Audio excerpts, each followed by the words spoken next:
I feel like they are such significant benefits that I just have to share it here because you can change it literally right this second as you watch this video to reduce your mental load, to reduce the amount of time it takes you to do things, because when I'm in those zones, the temptation to look at my phone is no longer there. I really do attribute so much of the order of my home to it. And if I wasn't doing this before just for myself as an individual, I am sure as heck doing it now that I've got 3 young children. What is up, you guys? Welcome back to my YouTube channel. If you are new here, my name is Beth, and today we are going to be chatting all about habits, particularly the habits in my life that I believe are incredibly low effort to implement. I don't know about you guys, but I often walk away from watching videos about habits and habit stacking and routines feeling a little bit defeated and honestly overwhelmed by the amount of work that it would take for me to actually implement some of the habits that I'm seeing recommended to me there. So in this video, I'm hoping to share a bunch of the things that I do in my own life that I think will actually really change your life, but won't take a whole lot of time or financial resource or even just energy for you to start incorporating into your routine. So if you are ready to hear some low barrier, low effort, healthy habits, let's dive on in. So the first healthy habit is to keep a water bottle on your nightstand. I know we all are trying to drink more water. There is a lot of guidelines and information out there about what water bottle to use, how much water to be drinking every single day, and I do my best throughout the day to be drinking water. I have a few different water bottles that I'll have throughout my house, but one of the things that I have found so helpful is to have a water bottle on my nightstand because that is where I start and end my day. When I wake up in the morning, I am often thirsty and it's right there waiting for me. I can start the day with a sip of water, and then at the end of my day before I go to bed, there's a water bottle there. I can have some water before I go to bed, and I at least know that I'm starting and ending my day with hydration regardless of what is going on in the in-between. I would be lying if I told you that there were not days that sometimes I have honestly just been so busy running around chasing my kids throughout the day that I've maybe had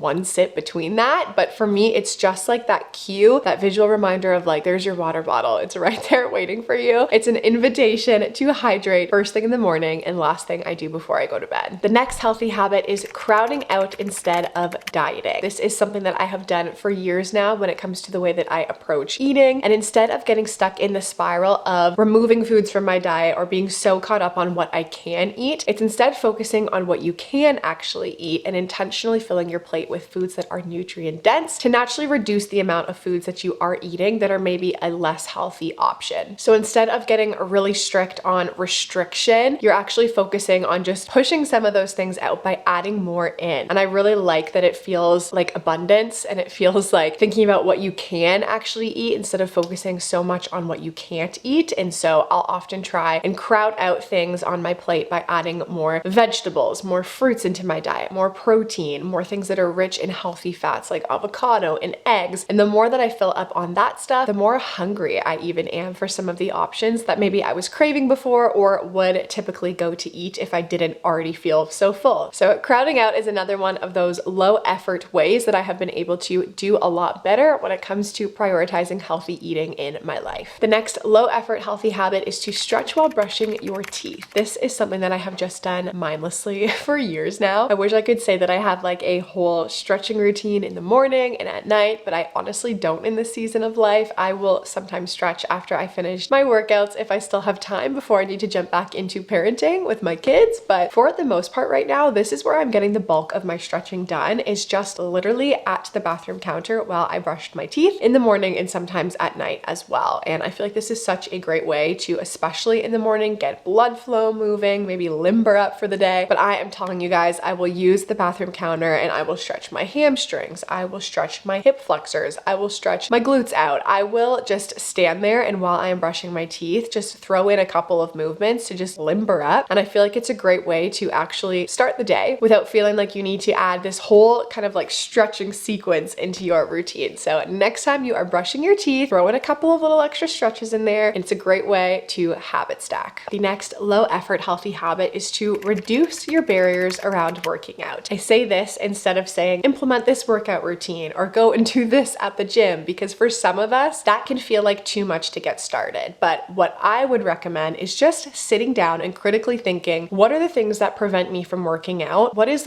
one of those things that I can just remove as a barrier? For me, the barrier that I just completely had to do away away with was the thought that if I did not get into a gym, that I wasn't able to get a good workout in. And that barrier would actually just keep me from working out at all. So I would feel like if I was doing the workout at home, it wasn't going to be good enough. I wouldn't actually feel sore enough or like I accomplished enough. And so I went year after having babies feeling like because I was too busy with them and couldn't get to the gym, that working out just wasn't going to be for me in that season. But then I found Trainwell. Trainwell is the ultimate one-on-one remote personal training service. It provides real human accountability with expert personalization all in one super convenient to use app. When you get started with Trainwell, you have the opportunity to take a little quiz that pairs you with the perfect trainer for your needs. And back when I was freshly postpartum with baby number 3, I took that quiz and I got paired with someone named Heidi. And Heidi and I have been working together now for, I believe, 8 months. And she has really just become a dear friend of mine over that time. Heidi was the one that actually created for me a personalized workout routine when I was freshly postpartum that allowed me to feel like I could get back into the saddle again of working out, even though I just felt so weak, my muscle mass felt so low, and I did not know where to begin. And now just reflecting from where we started to where we are now, it's really incredible because month over month, she has really tweaked and fine-tuned my workout routine using the equipment that I have available to me at home, the amount of time that I have available to me in a day, being also a stay-at-home mom of 3 young kids, and has season through season made these custom workout plans that make it still accessible and easy for me to incorporate fitness into my daily life. And I feel so much stronger being 10 months postpartum than I was when we started because Heidi has been supporting me on my fitness journey the whole way through. We stay connected with each other, honestly, on, I would say, a daily basis. And she's often checking in to see if the workouts that she's created for me are still going well, if they feel doable, but yet still challenging, if there's anything that I need to tweak in different seasons to make them work. Back when my 3rd baby had really severe colic, she actually customized all of my workout plans so that they could be done while still wearing a baby carrier and using my baby as a weight. And it was just stuff like that that honestly just made me emotional because it was like, let's take all of the barriers away. How can we make fitness work for you in this season? Because it is still possible and you do still owe it to yourself. So I've just been so grateful for my whole experience with the Trainwell app. They are just so about avoiding all of the fads and the quick fixes and are about making fitness a part of your everyday routine and a part of your life that you actually love. Every individual is unique and your fitness journey should be too. So if you are looking to get started with a personal trainer and you just want to remove the barriers around working out in your own life, you can take the free quiz to get the perfect trainer by heading down to the link in my description box or scanning the QR code here. And Trainwell has actually offered viewers of my channel 14 days with a personal trainer for free, which is so exciting just to think about the progress that you can make even in 14 days. So again, head down to the link in my description box or scan the QR code here to get started and meet your perfect trainer today. Thank you so much to Trainwell for working with me on today's video. The next healthy habit is to set up visual cues or maybe even a singular visual cue in your home that helps you to decompress. Now, what I mean by this is that a couple of years ago, I was introduced to this concept of kitchen sink prayers. And basically it was this thought of using the kitchen sink and the time that you spend standing there, washing dishes, even loading the dishwasher, to actually take that time to breathe for a second, to pray, to reflect. And I have been incorporating that into my life now for a very long time. It doesn't take much. It doesn't really take anything other than coming into that space, seeing, okay, I'm at the kitchen sink, and letting that be just a visual cue to enter into that state of just like reflection and prayer for me. And so whether you are a praying person or not, maybe for you it is just a spot in your home that reminds you to actually stop and breathe for a second and kind of reset before you continue going about your day. Maybe for you it's also your kitchen sink. Maybe it's a spot by a window or a spot on a chair in your home that you love to sit down in and just relax. But having that visual cue and that place to just decompress while it is already still baked into the things that I do in my everyday life is another one of those really low effort habit stacking things that have brought a lot more peace to my day and joy and just just opportunities for me personally to connect with God. On the note of decompression and relaxing, the next low effort healthy habit is to do 15 minutes of reading before bed. I'm not going to tell you that you need to read X amount of books in a month or a year. Literally, if you just add 15 minutes of reading before bed, I think that you can still cover a lot of ground in reading throughout the year. You don't really need to be a big reader to add in an amount of time that is that small into your day, but I have just found that this has paid dividends for me in actually unwinding at the end of my day. Also, just reading for enjoyment, reading something that I want to learn or grow in. I think that you can actually grow a lot as a person if instead of doom scrolling at the end of the day, bringing your phone into the bed or binging Netflix right before you fall asleep, making the choice to intentionally turn off your screens, pick up a book or a Kindle. Yes, it's still a screen, but it's a little bit different. If you just take that time to read for a little bit before bed, I promise you, not only will you sleep better, but I actually think that you'll recover better for it the next day because you intentionally made that choice to do something healthy for you instead of maybe something that made your brain spiral before you fell asleep. The next healthy habit that is so low effort but really does make a huge difference in the way that your home feels and operates is following the one touch rule. Basically, the one touch rule means that instead of putting something down in your home, you just put it right away. You only touch something once and bring that thing straight to completion instead of parking it into a I'll deal with this later space or putting something down in the sink instead of putting it right into the dishwasher. Basically, when you put your hands on something right away, you want to complete the action that you need to take with that thing, whether that is putting it in the dishwasher, or filing it away, taking action on something, or putting it simply back where it belongs. Because I know of this rule now, every single time that I am holding something and I'm like, oh, I just don't want to deal with this right now, really just because I don't feel like it, I try and remember that one touch rule and think like, my hands are on this, I might as well take the few extra steps that I need to take to put this back where it belongs instead of putting it into a spot that I'll have to come back to later. Because not only does that add the time of actually having to come back to it later, it also adds the mental load of that task not being checked off your list as well. So to reduce your mental load, to reduce the amount of time it takes you to do things, try implementing the one touch rule in your home and in your life. The next low effort healthy habit is to cook at home more often. And I know you might be thinking that's not low effort. That's literally why I often eat out, is because of the time and the work that it takes to cook a meal at home. But hear me out. The amount of time that we spend just worried and all consumed with like our diet and healthy eating and the way that we look, if we were to take just a fraction of that energy and transfer it to cooking even just 1 or 2 more meals at home per week than we are currently cooking, I think that that would actually pay dividends on your health. And not only your health, but also cutting back on costs that you are spending right now in a place that you maybe don't even need to be spending it. And so cooking at home is one of the ways that I have for our whole family been able to prioritize healthy eating so much more intentionally. I know what ingredients I'm using. It's an opportunity for all of us to be in the kitchen together and to connect, not to mention the fact that it saves us so much money being able to make meals that we can eat the next day, potentially the day after that again, for another dinner or lunches or different things like that. And so cooking at home has just been, again, a really easy switch instead of just spending that money eating out to prioritize our health and our budget as a family. This next low effort healthy habit is probably going to sound weird, but I have read so much about the benefits of this recently, and I feel like they are such significant benefits that I just have to share it here because you can change it literally right this second as you watch this video, and that is to breathe through your nose instead of breathing through your mouth. There are crazy benefits to breathing from your nose as opposed to mouth breathing. You're probably seeing this a lot more recently because things like mouth taping has become so popular. But basically the reason that this is popular is because breathing through your nose is the way that you are designed as a human being to breathe as often as you possibly can. Obviously, there are situations where people have got like deviated septums and it might be a lot harder to breathe through their nose regularly, or you're sick and you have to breathe through your mouth for a while. But breathing through your nose is so important because it helps to filter out dust and germs. Your nose is kind of like the ventilation system for your entire body. It also helps you to stay better hydrated. It encourages deeper breaths, which helps with your stress management throughout the day and also just the oxygen flow throughout your body. But there are also so many other crazy benefits that are tied to nose breathing, including better sleep, better energy levels, and even better posture. So if you were watching this video and your mouth was just slightly ajar, you happen to be breathing through your mouth, that's okay. But let's try our best to correct that right now and try throughout the rest of the day to focus on breathing through your nose. The next low effort healthy habit is is another thing that you could get up and go do right now, and that is to open the windows in your home regularly. This is something that I try to do even for a few minutes a day, even in the winter time, literally even for 2 minutes or less, because opening your windows is so important for the air quality in your home. It deodorizes and refreshes your home. It allows new air to circulate, and especially on warmer days when you don't need to have air conditioning or heat running, choosing to open your windows instead of running something like a heater or an air conditioner is a great way to reduce your energy consumption by just naturally allowing the air to circulate throughout your home. I also just noticed personally that when the windows are open in my house and the sun is shining through, the air is coming through, the birds are chirping, that I have a huge impact on just my overall mood as well. It has been a long, hard winter, and I have only been able to open my windows for like a minute or two a day, but now that it's starting to get warmer, I am cracking those windows often, and it brings so much joy to my home. So if you can, get up and go open a window right now. The next low effort healthy habit is to have phone-free zones in your house. I think screen usage is one of those things that we all struggle with a lot. It is a real addiction for so many of us, and sometimes it's not a quick fix of just saying like, stick to 15 minutes on your phone a day. A lot of people are using their phone for work or for the management of their house, and so being on it is something that is just inevitable sometimes. I do think that the less time, the better. But what I have found really helpful for reducing phone usage is by actually making some areas just completely phone-free zones, because when I'm in those zones, the temptation to look at my phone is no longer there. One of the things that my husband have done going into this year to just reduce the mindless scrolling that we do beside each other at the end of the day when the kids are down is making our bed a phone-free zone. At this point, the phones do not come into our bed anymore. We've got a little like phone stand over on our dresser on the other side of the room, and that is where we put our phones down at the end of the day. They charge there, they're ready for us whenever we wake up in the morning, but from the moment that we get into bed to when we wake up the next day, the phones are not a part of that equation. And when I tell you that that has been so helpful for our marriage, we're so much better able to connect, to be intimate, to make that time intentional, as opposed to just sitting beside each other and mindlessly scrolling until we fall asleep, which when you are like getting a bird's eye view looking down on it, is just like the most insane, sad thing to watch. It's just two people being so distant from each other when they have that opportunity to connect if you just take the phone out of the equation. And so phone-free zones in the house, I don't know what that looks like for you. I think the dinner table is another great place for this, to just be like, we're not gonna bring our phones there. We're just gonna totally take that out of the equation. You will notice that your relationship to your phone will improve and your screen usage will go down. My next low effort habit is one that I have been loving for years now. I really do attribute so much of the like order of my home to it, and it is to keep a declutter bag in your home going constantly. Whenever I finish decluttering something in my home and I actually bring that stuff where it needs to go, whether it's putting it back to a spot in my house or donating it or giving it to a friend, I always immediately after will start a new declutter bag. And this bag is a bag that will just live in my closet basically on a daily basis, weekly, monthly basis. And whenever I'm going about my day and I see something that it's like, I don't actually think we need that anymore, I will throw it into the declutter bag. This has saved me from feeling like I need to schedule in a specific time or a specific like routine when it comes to decluttering. I just find that making it a part of your lifestyle to see things and declutter them and to minimize waste in the way that you live and operate in your home is just a much better way than trying to force it into your schedule. And so it's a new way of thinking, of like looking around at the things that you have and actually considering like, do they need to stay there? Are they actually adding value to your life? And when you know that there is a spot to just go and put them, and that when that bag fills up, you'll be taking it to donate it or give it to a friend or whatever you need to do with those things, it's just a really great way to make your home more peaceful, more orderly, and a lot less chaotic. So try adding a declutter bag to your home. My final low effort healthy habit is to start dimming the lights in your home in the evening. It is actually mind-boggling to me now that I've been doing this for a while to think about all of the overhead lights being on in my home at the end of the day. Basically, from the moment that dinner is done, I am like starting to turn off the lights. And I don't just do this for the vibe or the overall like atmosphere in our home. I'm doing it because of the fact that darkness is actually the precursor to melatonin production. And if I wasn't doing this before, just for myself as an individual, I am sure as heck doing it now that I've got 3 young children, because I need that melatonin production to start kicking in right before I put them to bed. So essentially at the end end of the day, instead of, like I said, leaving your big overhead lights on, start to turn off a couple of those switches. Get some lamps at your home. Place them in spots where it actually illuminates the room and still gives you the light that you need to function, but also reduces the overall light in that room and just allows you to enter into that like kind of sleepy vibe before you go to bed at night. Melatonin is a natural sleep hormone that we all have in our bodies that comes in response to darkness. It's what signals the fact that it's time to go to sleep for all of us, and it helps you to not only fall asleep more easily, but also to stay asleep throughout the night and just improve your sleep quality overall. And so I think a lot of us are feeling like, okay, it's bedtime, I want to be asleep in 20 minutes, I'm gonna pop a melatonin tablet. We can actually work backwards. We can take the first like 2 hours or 3 hours before we're planning on going to bed to naturally increase that melatonin by simply altering the environment that we're operating in, turning off the lights in our home. And this is not just anecdotal. There are a bunch of studies on how dimming your lights in the evening can improve sleep, but not just sleep, also your entire circadian rhythm.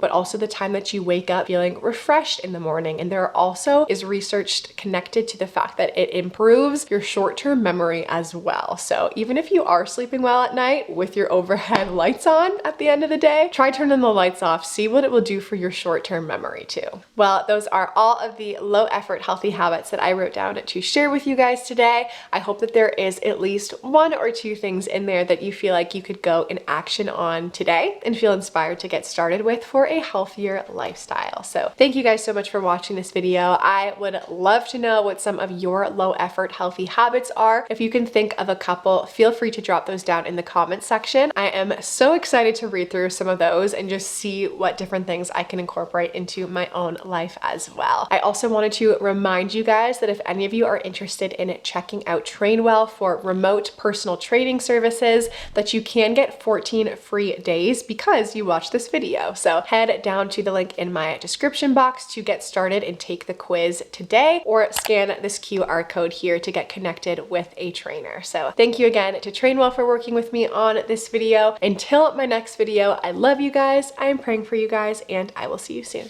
Bye.